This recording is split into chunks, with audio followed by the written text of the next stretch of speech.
ஆன்மீக நண்பர்களுக்கு வணக்கம். இன்று நாம் காண இருப்பது ஸ்ரீமத் பாகவதத்தில் 6வது ஸ்கந்தத்தில் அஜாமிலன் என்பவருடைய கதை. பகவான் நாமாவோட பெருமையை தெரிந்து கொள்வதற்கு இது ஒரு சிறந்த கதையாகிறது.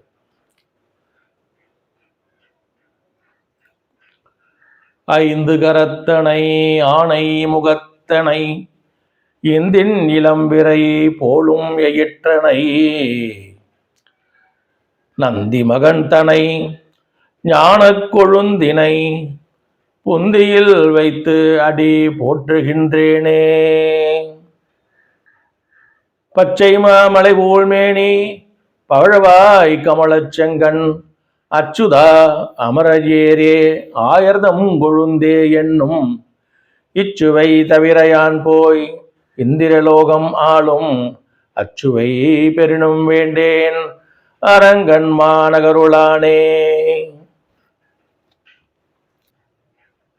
உலகத்தில் நாம் செய்கிற பாவங்களுக்கு எத்தனையோ பிராயச்சித்தங்கள் இருக்கிறது. தவம் செய்யலாம், வேள்வி செய்யலாம், ஹோமம் செய்யலாம், பூஜை செய்யலாம், தானம் செய்யலாம். இப்படி எவ்வளவோ பிராயச்சித்தங்கள் இருக்கிறது. இந்த பிராயச்சித்தங்கள் எல்லாம் செய்யணும்னா நமக்கு பொருள் தேவை, அதோடு இல்லாத நிறைய நேரம் தேவை, அதுவும் இல்லாமல் மற்றவர்களோட சகாயம் தேவை. மற்றவர்கள் இடைஞ்சல் பண்ணால் இதெல்லாம் நம்மளால் செய்ய முடியாது. ஆனால் பகவான் நாமாவை சொல்கிறதுக்கு நமக்கு எதுவுமே தேவை கிடையாது. சொல்லணும் என்கிற எண்ணம் இருந்தால் போதும்.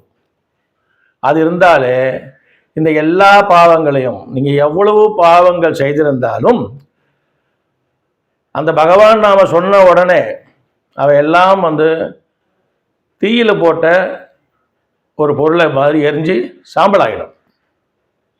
இந்த அஜாமிலனோட கதை இதுக்கு முன்னாடி எனக்கு எங்கள் அம்மா சொல்லி கொடுத்துருக்காங்க. சிறு வயசில் நான் அவங்கக்கிட்ட கேட்டிருக்கேன்.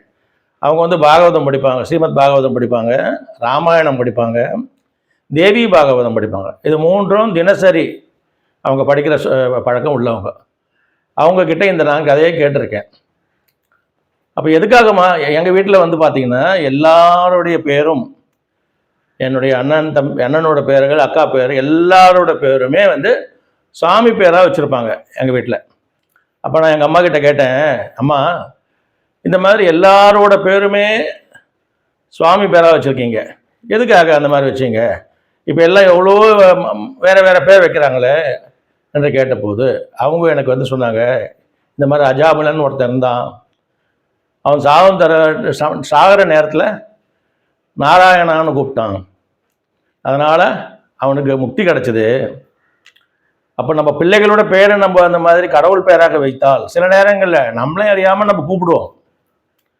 அப்போ அந்த பகவான் நமக்கு அனுகிரகம் பண்ணுவார் அந்த நாமாவோட மகிமையால் அப்படின்னு எனக்கு சொல்லி கொடுத்துருக்காங்க. இப்பொழுது நான் அந்த பாகவத புஸ்தகத்தை பார்த்து இப்போ படிச்சிருக்கேன். அதை உங்களுக்கு நான் இப்போ சொல்கிறேன். இந்த அஜாமிலன்றது கன்யாகுப்ஜம் என்ற நாட்டில் அதாவது உத்தரப்பிரதேசத்தில் இருக்கிறது. கன்யாகுப்ஜம் என்ற ஊர். அந்த ஊரில் ஒரு பிராமண குலத்தை சேர்ந்தவன் இந்த அஜாமிலன். மிகவும் நல்லவன், சாஸ்திரங்கள் படித்தவன், தர்ம வழிபடி நடப்பவன், வேதம் ஓதுபவன், ஹோமம் செய்வான், பூஜைகள் செய்வான், நாமம் ஜபிப்பான். அதோடு இல்லாமல் பெரியவங்களை எல்லாம் மரியாதை கொடுத்து வணங்குவான், குருவை மதிப்பான், பெற்றவர்களை போற்றி பாதுகாப்பான், தர்ம நெறிப்படி நடப்பான். இப்படி உயர்ந்த வகையில் ஒரு நல்லவனாக இருந்தவன்.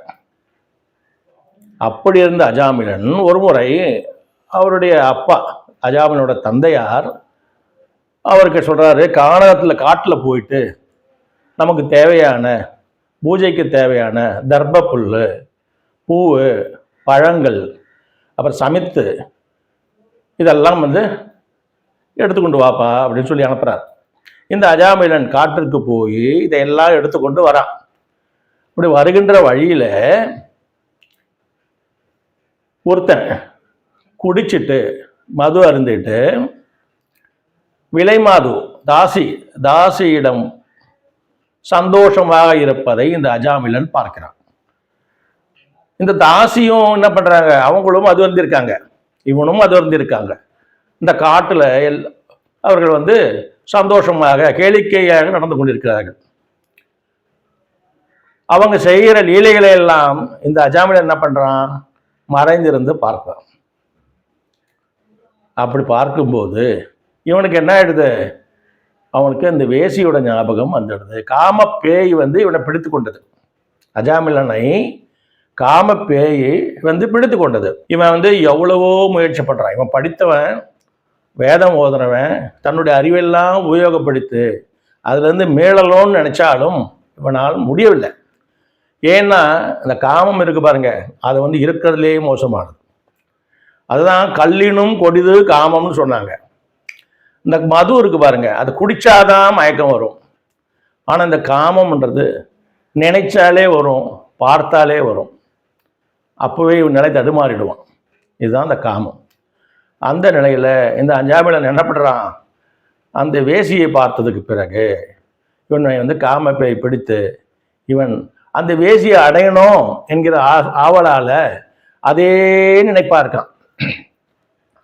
அந்த நினைப்பாகவே இருந்து கொண்டு இவன் என்ன செய்யறான், வேதம் ஓதுறதை நிறுத்திட்டான், தினமும் அவனுடைய ஆச்சாரங்கள் எல்லாம் நிறுத்திட்டான், அவனோட அனுஷ்டானங்கள் எல்லாமே நிறுத்திட்டான். இப்படி எல்லாம் நிறுத்திட்டு சதா அந்த ஜாசியை நினைச்சுட்டு இருந்து அவளை அடையணும் அப்படின்னு ஆசைப்படுறான். அதனால் அவன் என்ன பண்ணுறான், அவங்க அப்பா சேர்த்து வச்ச பணம்லாம் இருக்கு, சொத்து சுகம், அதை எல்லாத்தையும் கொஞ்சம் கொஞ்சமாக விற்று இந்த வேசிக்கிட்ட போய் அவளுக்கு தேவையான துணிமணிகளை வாங்கி கொடுக்கறது, ஆபரணங்கள் வாங்கி கொடுப்பது, இப்படி அவளை சந்தோஷப்படுத்திட்டு இருக்கான். இதனால் அவனோட சொத்துகளும் கொஞ்சம் கொஞ்சம் கொஞ்சமாக குறைஞ்சி தீர்ந்தது. அதன் பிறகு தான் கட்டிய மனைவி இருக்கா இல்லையா, சின்ன பொண்ணு, இப்போ தான் யௌவன பருவத்தை அடைஞ்சிருக்கா, அவளையும் விட்டுறான். விட்டுட்டு இந்த வேசியையே திருமணம் செய்து கொள்கிறான். வேசியை திருமணம் செய்து கொண்டு தாய் தந்தரையும் பராமரிக்கிறது இல்லை, அவங்களையும் விட்டுட்டான். அவ வீட்டிலேயே சதா இருக்கிறான். அவ வீட்டிலே இருந்து இப்போ என்ன செய்யறான், வேசி கல்யாணம் செய்ததால இவன் தவறு செய்ய வேண்டிய சூழ்நிலை ஏற்படுது. இவன் என்ன செய்யறான், அதுக்கப்புறமா பொய் சொல்ல ஆரம்பிக்கிறான், திருட ஆரம்பிக்கிறான், மற்றவர்கள் பொருளை வஞ்சகமாக அபகரிக்க ஆரம்பிக்கிறான், கள்ளு குடிக்க கற்றுக்கிட்டான். அதற்கு பிறகு தவறான வழிகளில் எப்படி எப்படி பணம் சம்பாதிக்கிறது அதையெல்லாம் கற்றுக்கிட்டான். எதை பற்றியும் கவலைப்படுறதில்லை, எனக்கு பணம் கிடைச்சா போதும் என்கிற நினைப்போடு அந்த வேசியோட குடும்பத்தை காப்பாற்றுறதுக்காக இவன் எல்லா குற்றங்களையும் செய்ய ஆரம்பிச்சிட்டான். இப்படியே செய்து இவனுக்கு அந்த வேசிகையிடம் 10 குழந்தைகள் உண்டாகிறது. 10 குழந்தைகள். அந்த 10வது குழந்தைக்கு இவன் நாராயணன் என்று பெயர் சூட்டுறான். அந்த 10வது குழந்தைக்கு நாராயணன் பெயர் சூட்டுறான். இப்படியே இவன் எல்லா தவறுகளையும் செய்து அந்த வேசியோட குடும்பத்தை காப்பாற்றுறதுக்காக உழைச்சி கடைசியில் இவனுக்கு வயசாகிடுது. இவனுக்கு 88 வயசாகிடுது. இந்த அஜாமிலனுக்கு 88 வயசாகி உடல்நிலை குன்றி வியாதிப்பட்டுறான். இப்படி படுத்த படுக்கையாக இருக்கும்போது ஒரு நாள் இவனுக்கு உயிரை விட வேண்டிய சமயம் வந்துவிட்டது. அப்போது யமதூதர்கள் வந்திருக்காங்க. அப்போது யமதூதர்கள் அஜாமிலனோட உயிரை எடுப்பதற்காக வந்திருக்காங்க. அஜாமிலன் பார்க்கிறான், அவன் கண்ணுக்கு தெரிகிறது, இவனோட செஞ்ச பூர்வ ஜென்ம புண்ணியம் யமதூதர்கள் வர்றது இவன் கண்ணுக்கு தெரிகிறது. ரொம்ப கோரமான உருவத்தோடும் கையில் பாச கயிறை வைத்து கொண்டு அவன் உடம்பெல்லாம் முள்ளு குத்துன மாதிரி முடி நிட்டுட்டு இருக்கு யமதூதர்களுக்கு. 3 பேர் வந்திருக்காங்க யமதூதர்கள். அவன் கண்ணில் பார்க்குறான். பார்த்த உடனே இவனுக்கு பயந்து கொண்டிருது. இவன் கடைக்குட்டி மேலே ரொம்ப பாசமாக இருந்தவன். நாராயணன் பேரில் எப்பவுமே பாசம். அவனுக்கு சாப்பாடு கொடுக்கறது இவன் தான், அவனுக்கு தூங்க வைக்கிறது இவன் தான், அவனை தாளாட்டு பாடுறது இவன் தான். இவன் என்னென்ன செய்வானோ, இவன் சாப்பிடும்போது அவனுக்கு சாப்பாடு கொடுப்பான், எல்லாமே செய்து எப்பவும் நாராயணா நாராயணா நாராயணன் பாசத்திலே இருந்தான். இப்படி ஆகும்போது இந்த யமதூதர்களை பார்த்த உடனே இவனை அறியாமல் இவன் என்ன பண்ணுறான், நாராயணா அப்படின்னு கூப்பிட்றான். அந்த சின்ன குழந்தைய நாராயணா அப்படின்னு கற்று கூப்பிட்றான். இதை கூப்பிட்ட உடனே இந்த யமதூதர்கள் இவருடைய உயிரை எடுக்கிறதுக்கு வந்திருக்காங்க. திடீர்னு என்ன எடுத்து விஷ்ணு லோகத்திலேருந்து விஷ்ணு தூதர்கள் வராங்க. வந்துட்டு இந்த யமதூதர்கிட்ட சொல்கிறாங்க, யமதூதர்கள் இவனுடைய உயிரை பறிக்கிறதுக்கு தயாராக இருக்காங்க, இவன் உயிரை நீங்கள் பறிக்கக்கூடாது, நீங்கள் போகலாம் அப்படின்னு சொல்கிறாங்க. உடனே யமதூதர் சொல்கிறார்கள், ஐயா இவன் கொஞ்சம் நெஞ்சம் பாவம் பண்ணான் கிடையாது, இவன் ஏகப்பட்ட பாவம் பண்ணியிருக்கான். இவன் பெற்ற தாயை உதறி தள்ளலாம், சொந்த மனைவியை உதறி தள்ளிட்டான், இவன் பண்ணாத தப்பு கிடையாது. இவ்வளவும் செஞ்சு இவன் வந்து இப்போ யமதர்ம ராஜா வந்து இவனை கூப்பிட்டு வர்றதுக்காக எங்களை அனுப்பியிருக்காரு. ஆகவே இவன் செஞ்ச தப்புக்கு இவன் யமலோகம் வந்து இவன் வந்து தண்டனை அனுபவிக்கணும், நரக வேதனை அனுபவிச்சு தீரணும். அதனால் நாங்கள் இவன் உயிரை பறிக்க வந்திருக்கோம், நீங்கள்லாம் யாரு அப்படின்னு கேட்குறாங்க. நீங்கள்லாம் அவ்வளோ அழகாக இருக்கிறீங்க, ரொம்ப பிரகாசமாக இருக்கீங்க, அதாவது நம்ம மகாவிஷ்ணு மாதிரியே சங்கு சக்கரம் கதை தாமரை எல்லாம் 4 கைகளிலும் தேங்கியிருக்காங்க, தலையில் கிரீடம் இருக்கு, இடுப்பில் வந்து அழகான வஸ்திரம். அப்போ நீங்கள் யார் கேட்க, நாங்கள் வந்து விஷ்ணு பார்ஸ்வதர்கள். நாங்கள் இவன் வந்து செய்த பாவங்கள் இவ்வளோ இருக்குன்னு சொல்கிறல்ல, ஆனால் இவன் எல்லாத்துக்கும் பரிகாரம் பண்ணிட்டான்றாங்க. அவங்க சொல்கிறாங்க எந்த பரிகாரமே இவன் பண்ணலை, இவன் தண்டனை அனுபவிச்சே தீரணுன்றாங்க. இவங்க சொல்கிறாங்க இவன் இப்போ செஞ்ச பாவம் இல்லை, இதுக்கு முன்னாடி பல ஜென்மங்களில் செய்த பாவம் எல்லாத்துக்கும் சேர்த்து இப்போ பரிகாரம் பண்ணிட்டான் அப்படின்றார். நாராயணா என்று கூப்பிட்டான். அந்த ஒரே ஒரு வார்த்தை இவன் பல ஜென்மங்களில் செய்த பாவங்களும் இந்த ஜென்மத்தில் செய்த பாவம் எல்லாமே வந்து அழிந்து விட்டது. இவன் இப்போ வந்து எல்லாத்துக்கும் பரிகாரம் பண்ணி முடிச்சிட்டான். ஸோ இவன் வந்து யமலோகத்திற்கு போக வேண்டியவன் அல்ல, அதனால் நீங்கள் கிளம்புங்க என்று சொல்கிறாங்க. இவங்க என்னடா இதுன்னு சொல்லிட்டு இவங்களும் கிளம்பி போகிறாங்க. போயிட்டு அங்கே யமலோகத்தில் கேட்குறாங்க, என்ன கேட்குறாங்க, சுவாமி யம தர்மராஜன்கிட்ட நீங்கள் இந்த மாதிரி இந்த உயிரை கூப்பிட்டு வர சொன்னீங்க, அஜாமிலனோட உயிரை கூப்பிட்டு வர சொன்னீங்க, நாங்கள் போனோம், அங்கே வந்து இந்த மாதிரி விஷ்ணு பார்ஷதர்கள் வந்து இந்த மாதிரி சொன்னாங்க, அவன் நாராயணான்னு ஒரு வார்த்தை சொன்னதால் அவனை எல்லா பாவங்களும் தீர்ந்து புண்ணியலோகத்துக்கு போகிறாங்க, அதனால் நீங்கள் கூட்டின்னு போகக்கூடாதுன்னு சொல்லிட்டாங்க, அதனால் நாங்கள் வந்துட்டோம், உண்மையிலே என்ன நிலைமைன்னு கேட்குறாங்க.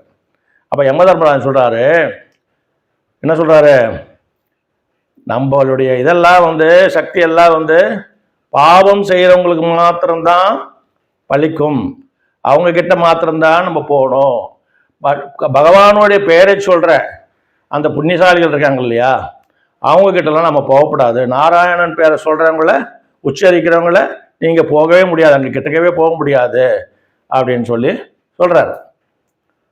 அதன் பிறகு இந்த அஜாமிலன் என்ன பண்ணுறான், பச்சாதாபப்படுறான் தான் செய்த தவறுக்காக. இவன் மனசு தோணுது, யம தர்மராஜனோட தூதுவர்கள் 3 பேர் வந்தாங்க நம்மளை இழுத்துட்டு போகிறதுக்காக, அதே நேரத்தில் இவங்க 4 பேர் வந்தாங்க, வந்து இவங்களை விலைக்கிட்டு விட்டுட்டு போயிட்டாங்க. நானும் எவ்வளோ பாவம் பண்ணியிருக்கேன், என் பொண்டாட்டியை விட்டுட்டேன், எங்கள் அப்பா அம்மாவை பார்த்துக்கல, இல்லாத தப்பு எல்லாம் பண்ணியிருக்கேன், இவ்வளவும் செஞ்சுட்டு இந்த தாவர நேரத்தில் நாராயணான்னு ஒரு வார்த்தை தான் கூப்பிட்டேன். அப்போது அந்த ஒரு வார்த்தை, அந்த நாராயணான்னு சொன்ன ஒரே ஒரு வார்த்தை என்னுடைய பாவங்கள் எல்லாம் போக்கி அவங்க கிட்டேருந்து என்னை ரட்சிச்சிச்சுன்னா நாம் இவ்வளோ காலம் செய்ததுக்கு இனி நாம் என்ன செய்யணும்னு சொல்லிட்டு இவன் தன்னுடைய புலனெல்லாம் அடக்கி தன் குடும்பத்தையும் விட்டுட்டு எல்லாரையும் விட்டுட்டு ஹரித்வார் என்ற இடத்துக்கு போயிட்டான். ஹரித்வார் என்ற இடத்துல போயிட்டு இவன் என்ன பண்ணுறான், மனதை அடக்கி பகவான் நாராயணனையே நினச்சி தியானத்தில் உட்கார்றான். தியானத்திலேயே இருந்து பகவானுடைய அந்த ஸ்வரூபத்தையே நினச்சி நினச்சி நினச்சி நினச்சி தியானம் பண்ணி அதற்கு பிறகு அந்த விஷ்ணு பார்ஷதர்கள் வருகிறார்கள். வந்து இவனை வந்து விமானத்தில் ஏற்றி வைகுண்டத்துக்கு கூட்டின்னு போகிறாங்க. அப்போ இந்த பகவானோட நாமம் எப்படி, பகவானோட நாமாவோட பெருமை குளந்தரும் செல்வம் தந்திடும் அடியார் படுதுயர் ஆயினையெல்லாம் நிலந்தரம் செய்யும் நீள் விசும்பு அருளும் அருளொடு பெருநலம் அளிக்கும் வளந்தரும் மற்றும் தந்திடும் பெற்ற தாயினும் ஆயின செய்யும் நலம் தரும் சொல்லை நான் கண்டு கொண்டேன் நாராயணா என்னும் நாமம். இப்படி நாராயணா என்று அழைத்தால் அந்த நாமம் நம்மளுடைய எல்லா பாவங்களையும் அழித்து பகவானுடைய அந்த திருவடியிலேயே நம்மளை சேர்த்துடும். அப்போ அதுக்காக நாம் என்ன செய்யணும்? சதா பகவானோட நாமத்தை உச்சரிக்கணும். பகவான நாமத்தை உச்சரிக்கிறதுக்கு நேரம், காலம், இடம் எதுவுமே கிடையாது. எந்த நேரத்திலையும் உச்சரிக்கலாம், எந்த இடத்திலும் உச்சரிக்கலாம். நீங்கள் எந்த இடத்துல இருந்தீங்கன்னாலும் உச்சரிக்கலாம். இந்த நேரத்தில் தான் உச்சரிக்கணும், புனிதமான இடத்துல உட்காந்து தான் உச்சரிக்கணும் அப்படிலாம் கிடையவே கிடையாது. எந்த நேரத்திலையும் உச்சரிக்கலாம். அது இப்பொழுது இருந்தே நாம் உச்சரிக்க ஆரம்பித்தாதான் நாம் சாகும் தருவாயில் நம்மளை அறியாமல் அந்த வார்த்தை வரும். சாகும்போது சங்கரா சங்கரான்னு கூப்பிட்டான்னு சொல்லுவாங்க. அப்படி கூப்பிடுறது சாதாரண விஷயம் கிடையாது. அப்படி கூப்பிடுறது சாதாரண விஷயம் கிடையாது. நாளைக்கு காலையில் 5 மணிக்கு நீங்கள் எழுந்திரிக்கணும்னு நினச்சிங்கன்னா இன்றைக்கி ராத்திரி 9 மணிக்கு படுக்கும்போது அலாரம் வச்சுட்டு படுக்கணும். அப்போ தான் காலையில் நம்ம எழுந்திரிக்க முடியும். அலாரம் அடிக்கும், காலையில் எழுந்திரிக்க முடியும். காலையில் 5 மணிக்கு தானே எழுந்திரிக்கணும். அதுக்கு 5 மணிக்கு அலாரம் வச்சா போதா? காலையில் வச்சா போதாதான்னு நினச்சா, அதுதான் சாகும்போது நினச்சா போதாதான்னு நினைக்கிறோம் இல்லையா? முடியாது. அதுக்கு நம்ம இப்போவே நம்ம அதை பயிற்சி பண்ணணும். உட்காரும் போதும் நாராயணான்னு கூப்பிடலாம், படுக்கும் போதும் நாராயணான்னு கூப்பிடலாம், தவறி விழும்போதும் நாராயணான்னு கூப்பிடலாம். நீங்கள் எந்த மனசோட கூப்பிட்டாலும் சரி, நீங்கள் கிண்டலாக கூப்பிட்டாலும் சரி, கேலியாக கூப்பிட்டாலும் சரி, இழிவுபடுத்த வகையில் நீங்கள் அந்த பகவான் நாமாவை உச்சரித்தாலும் சரி, எப்படி உச்சரித்தாலும் அந்த பகவான் நாமம் அதோட பலனை உங்களுக்கு கொடுத்தே தீரும். ஒரு நெருப்பில் நம்ம தெரியாமல் போய் கை வச்சாலும் சுடும், தெரிஞ்சு வச்சாலும் சுடும். ஒரு நல்ல மருந்தை நோய் உள்ளவன் தெரிஞ்சு சாப்பிட்டாலும் அந்த நோய் குணமாயிடும். தெரியாமல் அந்த மருந்து தெரியாமல் சாப்பிட்டுட்டான், அப்பவும் அந்த நோய் குணமாகிவிடும். அதுபோல் பகவான் நாம நீங்கள் எந்த நேரத்தில் எப்படி உச்சரித்தாலும் அது அதற்கான பலனை கொடுத்தே தீரும். புரியுதுங்களா? அதனால் சதா நாம் எந்த நிலையிலும் அதை நம்ம பயிற்சி பண்ணணும். எந்த நாம வேணாலும் உச்சரிக்கலாம். ராமான்னு கூப்பிடலாம், நாராயணான்னு கூப்பிடலாம், கிருஷ்ணான்னு கூப்பிடலாம், முருகான்னு கூப்பிடலாம், சிவனேன்னு கூப்பிடலாம், அம்மா தாயே பரமேஸ்வரின்னு கூப்பிடலாம். எவ்வளவு எந்த தெய்வங்களின் பெயரையாவது நீங்கள் கூப்பிட பழகிக்கொள்ளுங்கள். இப்படி பழகிட்டிங்கன்னா அதனால் பெருத்த லாபம் நமக்கு இதுதான். மரண காலத்தில் நமக்கு நிச்சயமாக உதவும், ஆபத்துகளில் உதவும். அதில் எந்த சந்தேகமும் கிடையாது. அதுதான் இந்த அஜாமிலனோட கதை. அஜாமிலன் எப்பேற்பட்ட பாவியாக இருந்தான். அப்பேற்பட்ட பாவி கடைசியில் அந்த நாராயணான்னு கூப்பிட்டதால எல்லா பாவங்கள்லேருந்தும் மோட்சம் அடைந்தான். அதனால் உங்களோட இதை எல்லோரும் பகவான் நாமாவை கூப்பிட பயிற்சி செய்து கொள்ளும்படி கேட்டுக்கொள்கிறேன். இந்த சேனல் பிடிச்சிருந்தா நீங்கள் சப்ஸ்கிரைப் பண்ணுங்கள். பல்லாண்டு பல்லாண்டு பல்லாயிரத்தாண்டு பலகோடி 100,000 ஆண்டு மல்லாண்டதின் தோல் மணிவண்ணான் என் சேவடி செவ்வித்திருக்காப்பு அடியோமுடும் நின்றும் பெரிவின்றி 1000 பல்லாண்டு வடிவாய் நின்வள மார்பினில் வாழ்கிற மங்கையும் பல்லாண்டு வடிவா சோதி வளத்துறையும் சுடர் ஆழியும் பல்லாண்டு படைப்போர் புக்கு முழங்கும் அப்பஞ்சசன்யமும் பல்லாண்டே.